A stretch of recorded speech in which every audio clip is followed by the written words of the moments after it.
Vamos lá então avançar na emissão com este espaço de atualidade na Antena 1. O Conselho Europeu Extraordinário ajuda a Ucrânia às sanções à Rússia e a defesa europeia na energia e alimentação. Eduardo Amai, bom dia.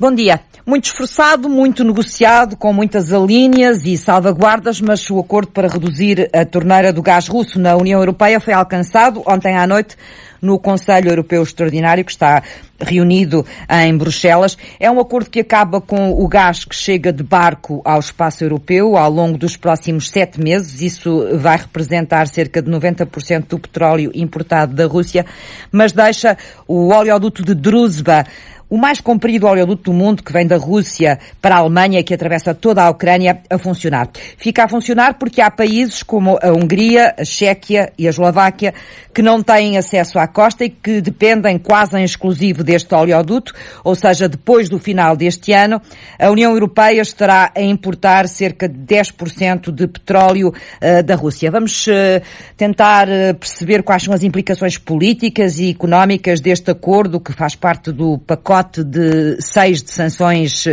da União Europeia à Rússia, onde estão também outras medidas por onde iremos passar também, com a ajuda de 2 convidados, José Pedro Teixeira Fernandes, professor e investigador do Instituto Português de Relações Internacionais da Universidade Nova, especialista em assuntos europeus, e também José Manuel Martins Caetano, que é professor de Economia Internacional da Universidade de Évora. Bom dia aos dois. Professor José Pedro Teixeira Fernandes, vou começar por si. Penso que está a ouvir-me. Bom dia, bem-vindo. Sentia-se ontem uma certa urgência em tirar este pacote da gaveta, onde ele já estava há quase um mês, depois de ter sido proposto pela Comissão Europeia.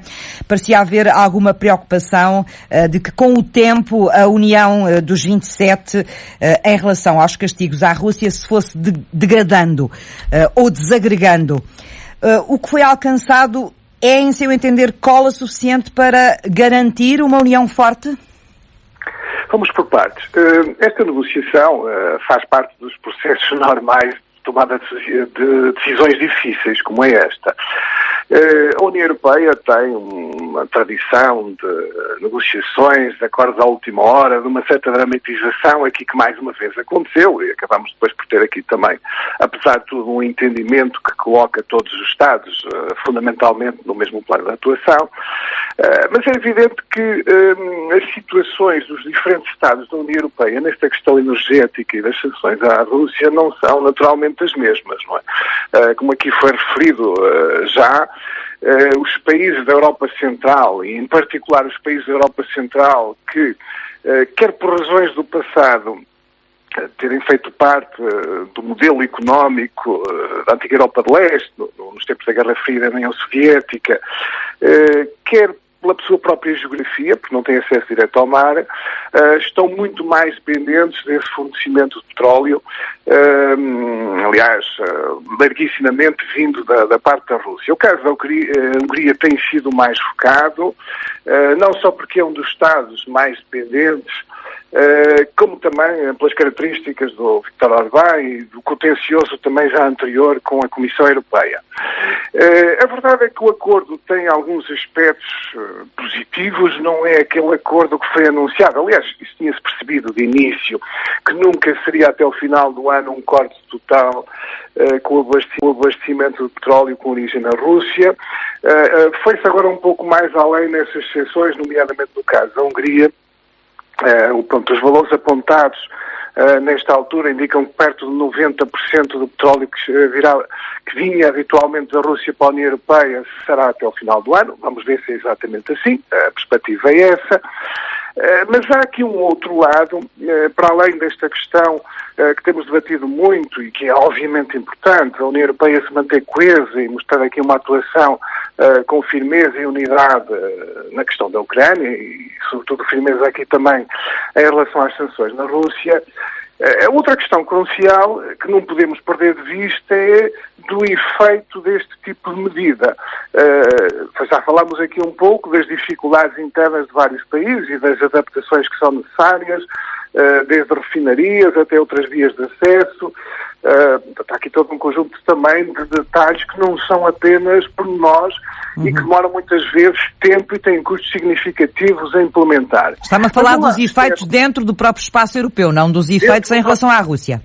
Nos efeitos em relação à Rússia, que é a segunda, exatamente, que é a segunda parte deste problema, e aliás, é o objetivo último desta medida, é efetivamente causar aqui o mais possível pressão sobre a Rússia, retirando-lhe aqui um rendimento importante e procurando naturalmente que a Rússia faça essa pressão e faça esse dano económico, abandone o mais possível as operações militares e vá para a mesa das negociações. Mas a União reforçou-se ou não?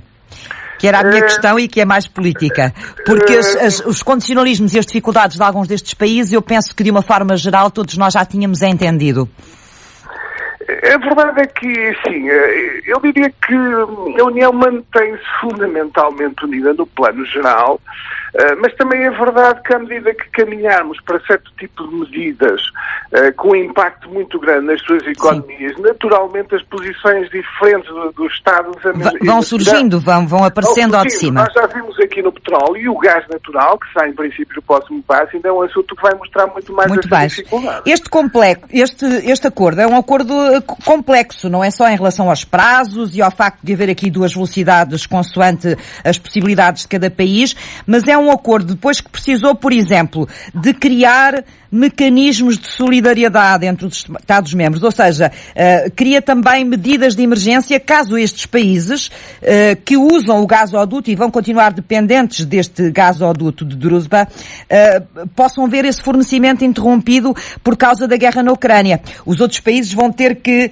ir em socorro desses países no abastecimento de petróleo. E, para além disso, teve que assegurar também um mecanismo de equilíbrio na concorrência do mercado interno europeu, ou seja, os países que vão continuar a receber o petróleo russo vão pagar preços mais baixos por esse petróleo, porque a Rússia está a vender o petróleo nesta altura bastante barato, comparado com aquilo que vão ser as fontes alternativas que os outros países vão ter que encontrar para o seu petróleo. E, portanto, quando tudo isto tiver que ser articulado na prática, podem surgir aqui novas fricções entre os 27? Podem, e é provável que surjam, porque realmente nós estamos aqui a discutir a questão sobretudo no plano político, o que é normal nesta altura, mas todos esses detalhes que aqui foram referidos são cruciais para o resultado final. Desde os preços que se geram nos mercados internacionais, à diferença de preço que a Rússia vai praticar, até estas questões técnicas, depois têm uma dimensão política, se eventualmente houver rupturas de abastecimento pela via do oleoduto, como é que depois isto será resolvido e como é que serão depois feitos os fornecimentos destes países que estão numa situação sem acesso ao mar. Portanto, há aqui potencial realmente ainda para algumas fricções. Tudo depende também, obviamente, das situações que ocorrerem, não é? E, nomeadamente, a hipotética questão ou não de uma interrupção do fornecimento de petróleo da Rússia pelo oleoduto, que foi, aliás, até o ponto central de discussão e do Vítor Orbán estar a opor-se até a estes termos do acordo e que demorou mais tempo aqui a encontrar uma alternativa. Mas a questão dos preços que toca aí é outra questão também central do ponto de vista do funcionamento aqui também mais ou menos harmonioso da União Europeia, tanto quanto possível nesta altura, como também do efeito desta medida sobre a Rússia, porque com o petróleo a $120, eu acho que não é expectável... Já vamos falar daqui a pouco mais do impacto do impacto económico destas medidas com José Manuel Martins Caetano. Professor, eu queria lhe perguntar ainda duas outras coisas. Uma delas já falou um bocadinho há pouco, que é desde o início, desde que foi lançado este sexto pacote, se percebeu logo que ele não teria pernas para andar na totalidade. Houve várias críticas nas últimas semanas a um certo voluntarismo, digamos assim, de von der Leyen, ao facto da Comissão Europeia se sentir demasiado livre para anunciar sanções antes de consultar fora dos média os Estados-membros e garantir o mínimo de coesão entre eles. Como é que avalia a condução deste processo pela Comissão Europeia? Estou? Deixei de ouvir o professor José Pedro Teixeira Fernandes, não sei se é possível. Sim, não, estava a ouvir. Pensei que estava a colocar a questão... Não, estava a colocar para si mesmo, estava a colocar para si, porque é uma questão mais política. Muito bem, então, Desculpe, pode só repetir aqui o último aspecto da questão, e eu pensava que era aqui para o professor José Manuel Cantano, portanto... Sim, não, era para si, porque tem a ver com as críticas que têm sido feitas muitas vezes à forma como a Comissão Europeia tem conduzido estas sanções, anunciando-as primeiro e depois indo testá-las junto dos Estados-membros, que são quem vai ter que tomar a decisão. Claro. Aqui, de facto, essas críticas têm algum exagero, do meu ponto de vista, mas tocam em alguns aspectos que também não são de todo infundados. O que me tem surgido politicamente é a Comissão Europeia e Ursula von der Leyen têm procurado aqui ter, em geral bem, um protagonismo, marcar a política europeia, mostrar a determinação e unidade. Tem também muito beneficiado ou ocupado o terreno, porque nós estamos aqui numa situação particular, que é a seguinte: os dois grandes países, o chamado motor aqui da União Europeia, o motor franco-alemão, no caso francês, está muito introvertido, por causa do Presidente Macron está aqui na segunda parte do processo eleitoral, também é decisivo para se perceber que poder depois efetivamente vai ter nos próximos anos, ou seja, as eleições legislativas, e a Alemanha tem naturalmente mais low profile, tem um governo de coligação, ele próprio muito difícil de encontrar uma posição comum, e tipicamente a Alemanha também não quer demasiada visibilidade neste tipo de questões. O espaço tem sido preenchido pela Comissão Europeia, pelas iniciativas da Ursula von der Leyen em particular, mas na realidade fica talvez a sensação que por vezes, embora elas bem intencionadas e digamos que no caminho certo, são demasiado voluntaristas e navegam talvez às vezes excessivamente na pressão da opinião pública e naquilo que cai bem em geral na opinião pública, pelo menos no imediato, mas que não terão feito avaliações tão profundas do impacto de todo este processo, até porque essas avaliações são realmente demorosas e às vezes difíceis também de fazer. Penso que há aqui alguma razão nessa crítica, não é? Alguma razão nessa crítica, talvez aqui um excesso de vontade de responder rapidamente e marcar o terreno para a opinião pública, que depois prejudica, porque tudo isto é um processo que, com muita complexidade e que às vezes passa despercebido apenas a quem está a observar superficialmente, depois prejudica realmente certas medidas ou dificulta tomar certas medidas na prática, ou, se quiser de outra forma, o alcance dessas medidas pode não ser aquele que parecia, quer pelos efeitos ou laterais negativos na própria economia europeia, quer pelo que o efeito que terá na economia da Rússia também pode não ser aquele exatamente que parece às vezes quando isto é anunciado desta forma. Claro. Professor José Pedro Teixeira Fernandes, para fecharmos a nossa conversa, ainda haverá fôlego político a 27 para avançar com um pacote 7 de sanções, o embargo ao gás russo, ou a União Europeia vai precisar nos próximos meses de se dedicar a uma espécie de cura interna do impacto destas sanções, das sanções que promoveu até agora? É difícil responder a isso porque eu penso que nesta altura a chave para a evolução agora dos próximos passos da União Europeia vai ser muito que resultados vai ter como há bocado conversávamos, que resultados vai ter a implementação destas medidas, que dificuldades na prática mostrará este plano e que grau de sucesso ele mostrará efetivamente. Mas há aqui o que me parece a mim ser a questão crucial, joga-se em dois aspectos, que é, por um lado, eu julgo que o tempo tende a tirar interesse na opinião pública à questão da Ucrânia.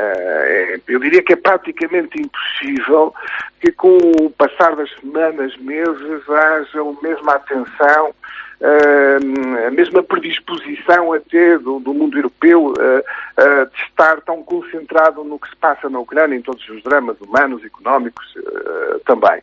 Por outro lado, o que vamos provavelmente ter nos próximos meses, obviamente a incógnita é exatamente a dimensão, é a subida da inflação, problemas no crescimento económico que já se espera em vários países bastante abaixo daquilo que se julgava quando começou a recuperação da pandemia da Covid-19.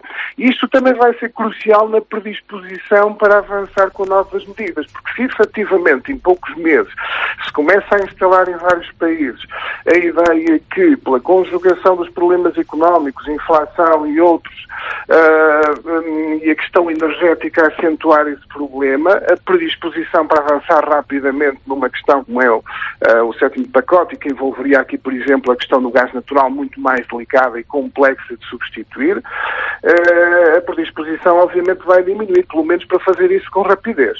É o que eu antecipo, ou que me parece antecipável nesta altura.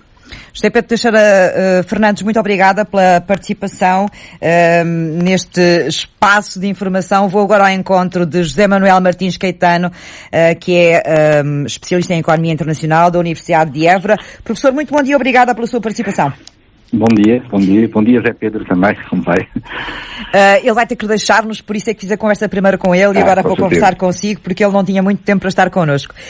Assim que os mercados começaram ontem a perceber que este acordo ia mesmo avançar, ou que tudo se encaminhava para aí, e que o petróleo russo ia mesmo começar a ser cortado na Europa, os preços começaram de imediato a subir, e esta manhã já estavam mais altos. Isto será temporário, até que o petróleo russo encontre outros caminhos, por exemplo, ou não? Podemos esperar uma alta de petróleo nos próximos tempos?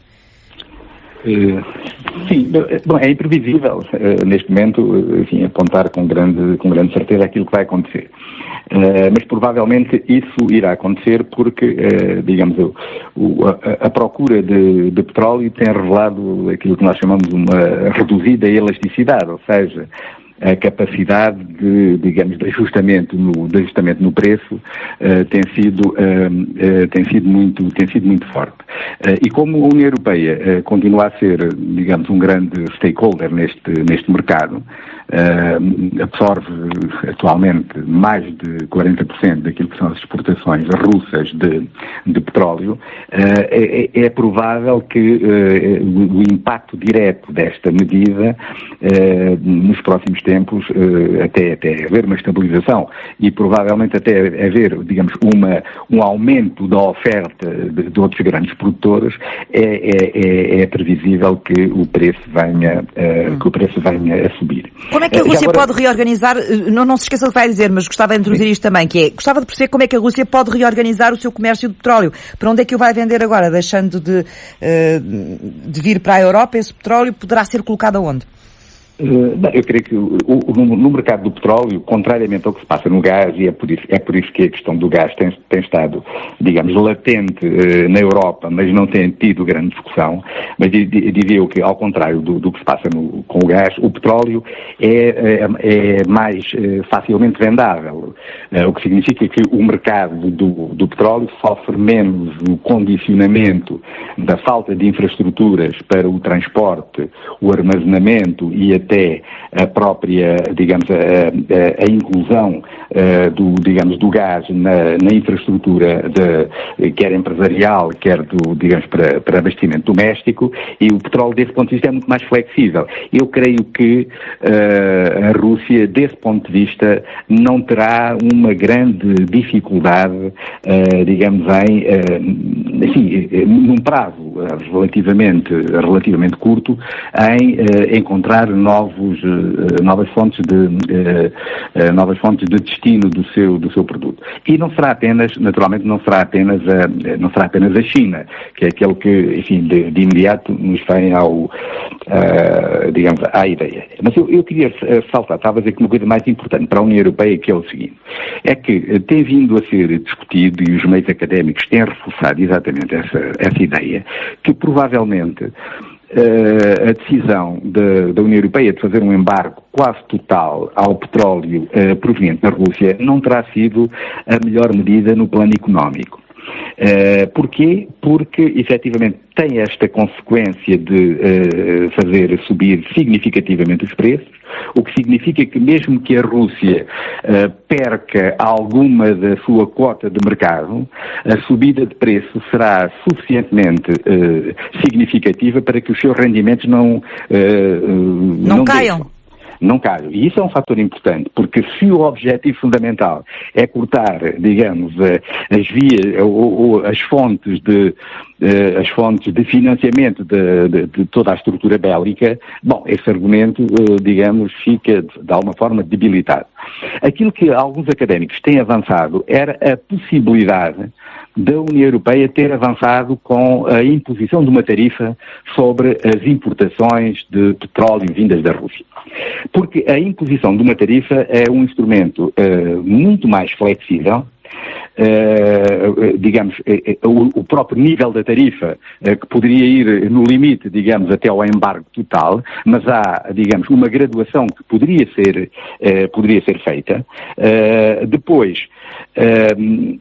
ia ter um impacto também sobre uma coisa que nós estamos a descurar completamente, é que nós não estamos a reduzir o consumo de petróleo.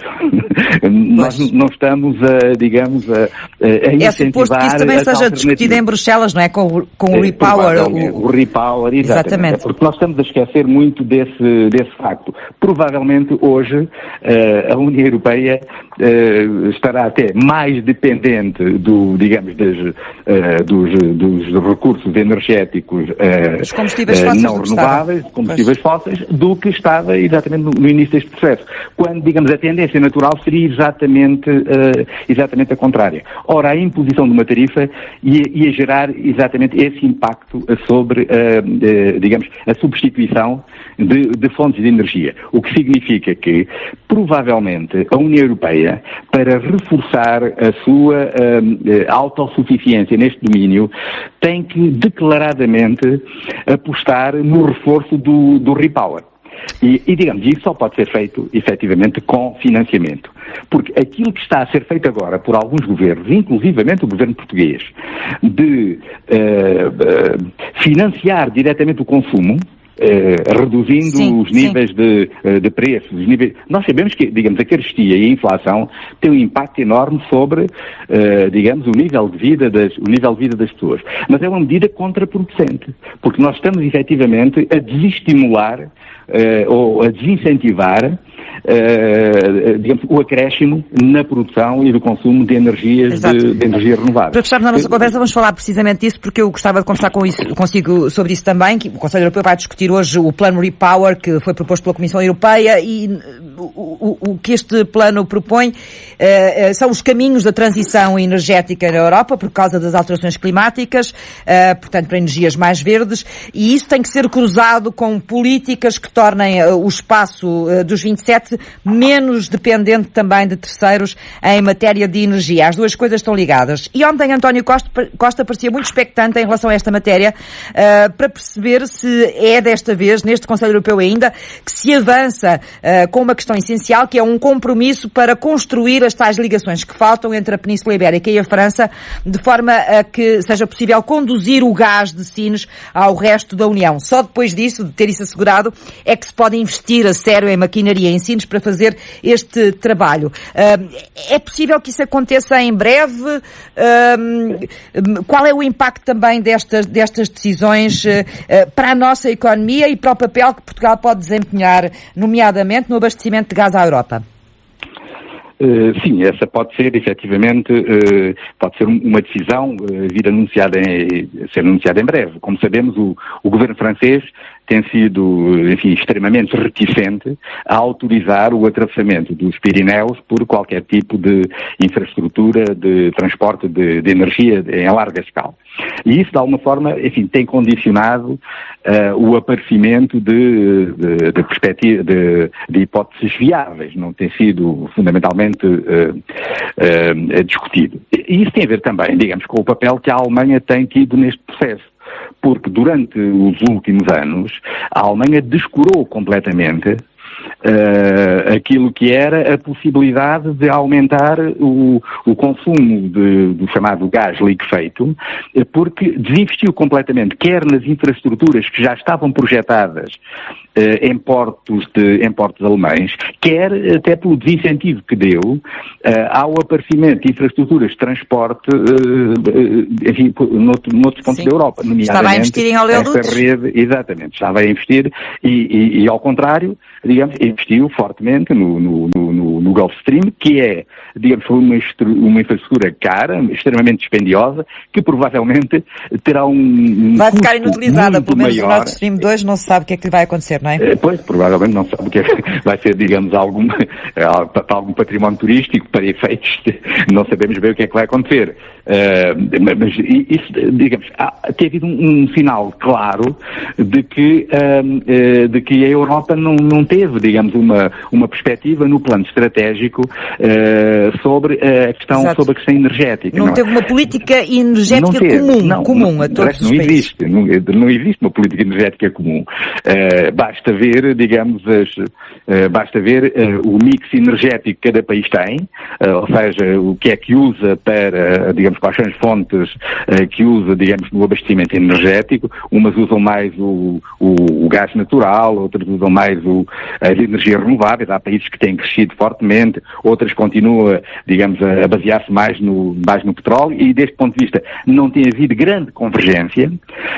E, por outro lado, digamos, ao nível dos parceiros, que são, digamos, os seus abastecedores mais próximos, também, digamos, a discrepância é completa. Se nós olharmos para Portugal e para a Espanha e olharmos para, digamos, os países que fazem fronteira que confinam, digamos, com a Rússia e com aqueles territórios intermédios, a discrepância é puramente completa. Os países bálticos e a Bulgária, por exemplo, dependiam quase 100% do petróleo e do gás russo. Portugal, enfim, no outro extremo, o que significa que, digamos, são exatamente estas diferenças estruturais que limitam a capacidade de criar uma verdadeira política energética comum. Vamos ver se a Comissão Europeia consegue emendar a mão agora, e se os 27 conseguem emendar a mão, e pelo menos aprender a lição desta guerra nesse sentido e construir esse mercado comum de energia, portanto, uma política de energia comum para os 27. Professor José Manuel Martins Caetano, agradeço-lhe muito ter vindo conversar connosco esta manhã e ter-nos dado estes esclarecimentos. José Manuel Martins Caetano é professor de Economia Internacional da Universidade de Évora. Eduardo Amaio, Antena 1 Informação. Antena 1, Liga Portugal.